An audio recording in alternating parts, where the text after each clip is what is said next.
जय हिंद दोस्तों, आप सभी का स्वागत है एक बार फिर से आपके अपने YouTube चैनल यूनिक ज्ञान में। आज हम BA 5th semester political science अर्थात राजनीति विज्ञान पेपर फर्स्ट का चैप्टर सेकंड देखेंगे। फर्स्ट चैप्टर हमने तुलनात्मक राजनीति देखी थी, अच्छे से उसका अर्थ समझा हुआ था। अब हमें पढ़ना है पूंजीवाद। पूंजीवाद का अर्थ, विकास, विशेषताएं, गुण, दोष, सभी चीज़ें हम इस चैप्टर में पढ़ेंगे। अगर आप चैनल पर नए हैं तो चैनल को सब्सक्राइब कर लीजिए। साथ ही साथ आपने अगर फर्स्ट चैप्टर न देखा हो तो चैनल पर विजिट कीजिए, आपको प्लेलिस्ट मिल जाएगी BA 5th semester political science paper first classes, जहां पर सिलेबस के साथ साथ सभी चैप्टर्स आपको उपलब्ध मिल जाएंगे। साथ ही साथ नोट्स प्राप्त करना चाहते हैं तो हमारे टेलीग्राम चैनल को ज्वाइन कीजिए, वहां पर सभी क्लासेस की नोट्स आपको प्रोवाइड कराई जाती हैं। तो चलिए पूंजीवाद के बारे में हम जानते हैं, पूंजीवाद आखिर होता क्या है। पूंजीवाद जो है वह उदारवादी विचारधारा का आर्थिक आयाम है, जो व्यक्ति की आर्थिक स्वतंत्रता का प्रबल समर्थक है और इसी के नाते यह खुली प्रतियोगिता और खुले बाजार पर बल देता है, जिससे राज्य की भूमिका नगण्य हो जाती है। एक प्रकार से हम देखें जहाँ पर पूंजीवादी विचारधारा होती है, पूंजीवादी विचारधारा से राज्य सरकार चलती है, उसमें क्या होता है कि सरकार का, वहाँ राज्य की जो सरकार है उसकी भूमिका नगण्य हो जाती है, पूरी जिम्मेदारी पूंजीवादी पर हो जाता है। और पूंजीवाद क्या होता है, उसमें सभी को खुले बाजार पर बल दिया जाता है, लोग अपना पूंजीवाद बढ़ाने के लिए कार्य करते हैं। पूंजीवाद विचारधारा का मेन एम क्या होता है, अधिक से अधिक लाभ कमाना, अधिक से अधिक वह लाभ कमाने के विचारधारा से कार्य करते हैं। और यह जो पूंजीवाद होता है वह उदारवादी विचारधारा का एक प्रकार से आर्थिक आयाम होता है। पूंजीवाद की बात करें तो बहुत से देशों में लागू है, अलग अलग देशों में, और वह उन लोगों के लिए कुछ कारगर भी साबित हुआ है। हमारे देश में कौन सी विचारधारा लागू है यह कमेंट करके ज़रूर बताएं अगर आपको पता है। तो चलिए हम देखते हैं इसकी उत्पत्ति क्या, कहाँ से हुई, और अभिप्राय क्या है इस शब्द से, और इसका विकास किस प्रकार से हुआ, अर्थात origin, meaning and development of the capitalism. पूंजीवाद वस्तुतः पुराना विचार है, जिसके मूल मानव की प्रकृति में निहित है। लोगों की आर्थिक आवश्यकता रही है, जिन्हें संतुष्ट करने के लिए उन्होंने वस्तुओं का लेन देन किया है। किसी ने उन्हें बताया तो किसी ने उन्हें बेचा या खरीदा है। ऐसा नहीं है कि यह जो पूंजीवाद विचारधारा है यह नई है। अगर हम बात करें तो सिंधु सभ्यता में या उसके बाद वैदिक सभ्यता, किसी भी सभ्यता की बात करें तो पूंजीवाद विचारधारा तभी से थोड़ी थोड़ी दिखाई देती है, क्योंकि यह एक प्रकार से जो धन होता है वह सबके लिए शुरू से ही आवश्यक रहा है। वह कैसे रहा है, जैसे कि पहले के लोग क्या होता था कि धन देकर कोई भी वस्तु नहीं लेते थे।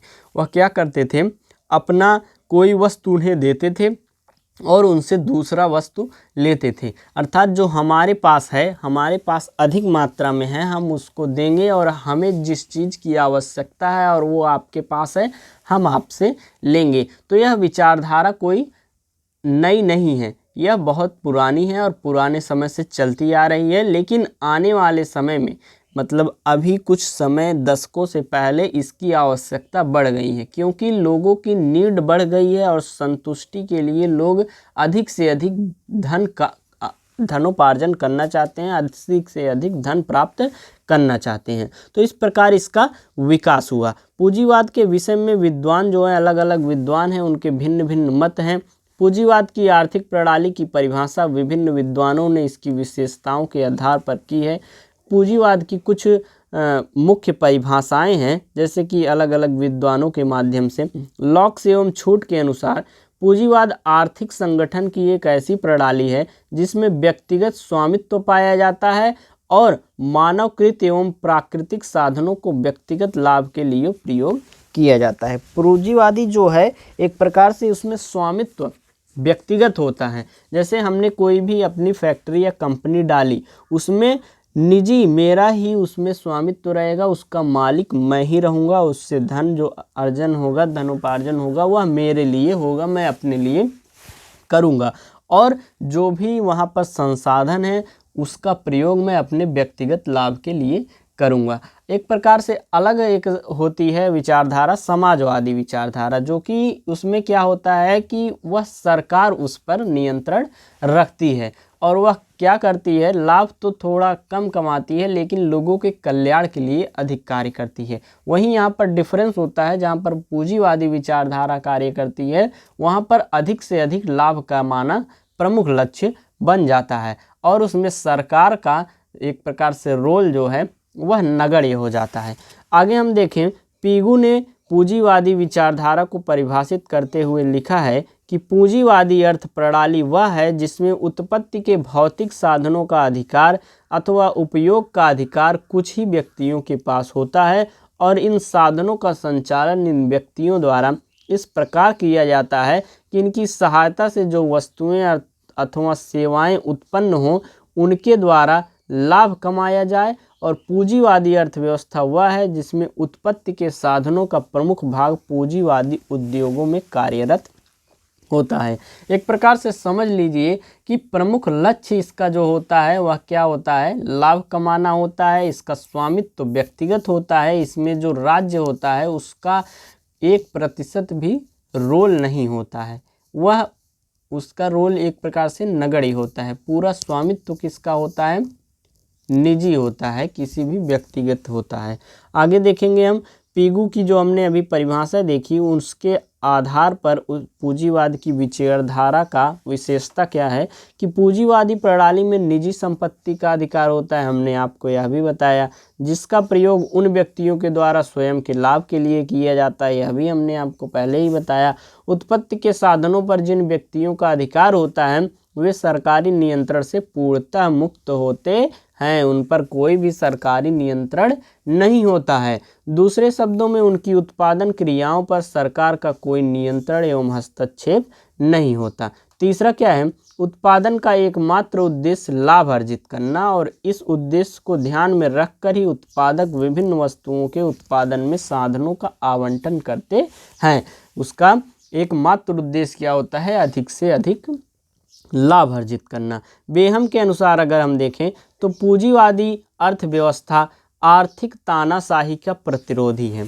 उत्पादन के क्षेत्र में कोई केंद्रीय आयोजन नहीं होता। राज्य के द्वारा लगाए गए प्रतिबंधों को छोड़कर प्रत्येक व्यक्ति अपनी इच्छा के अनुसार कार्य करने को स्वतंत्र होता है। राज्य के कुछ नियम होते हैं, उनका उल्लंघन न करते हुए आप स्वयं जितना धन अर्जन कर सकते हैं, जितना लाभ कमा सकते हैं आप कमा सकते हैं। उसके लिए आप पूंजीवादी विचारधारा जहाँ पर लागू होती है वहाँ पर आप स्वच्छंद होते हैं। प्रत्येक व्यक्ति अपनी इच्छा के अनुसार आर्थिक फैसले और आर्थिक क्रियाएं करता है। जो पूंजीवादी विचारधारा जहाँ पर लागू होती है वहाँ पर प्रत्येक व्यक्ति जो होता है अपनी इच्छा के अनुसार आर्थिक फैसले ले सकता है और आर्थिक क्रियाएं कर सकता है, क्योंकि वह प्रत्येक उत्पत्ति के साधन का स्वामी होता है, जिनको वह अपने इच्छानुसार किसी भी प्रयोग में लगातार आय अर्जन कर सकता है।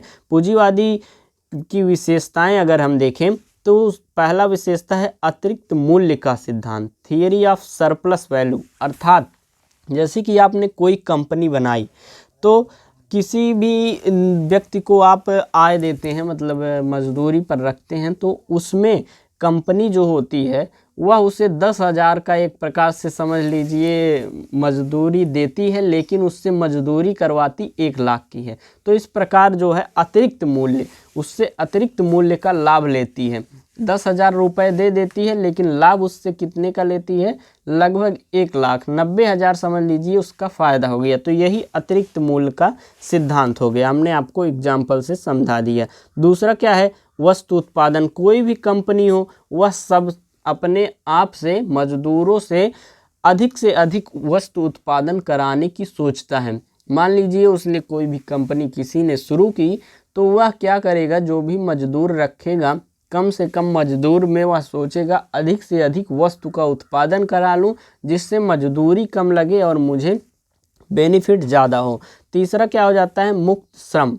कोई भी व्यक्ति हो, श्रम हो, मजदूर हो, वह इस पूंजीवादी विचारधारा में आज के समय में वह मुक्त है, अगर वह न चाहे कि मैं इस कंपनी में कार्य नहीं करूंगा तो उसे कोई भी प्रतिबंधित या ज़बरदस्ती नहीं कर सकता है। यही पहले की व्यवस्था जो थी, दास प्रथा या अलग अलग व्यवस्थाएं जो थी, उनमें क्या था कि लोगों को, आगे देखेंगे हम। अगला हमारा है पूंजीवादी के तत्व, एलिमेंट्स ऑफ कैपिटलिज्म। पहला क्या है इसमें, पूंजीवादी वर्चस्व, कैपिटलिस्ट मोनोपॉली।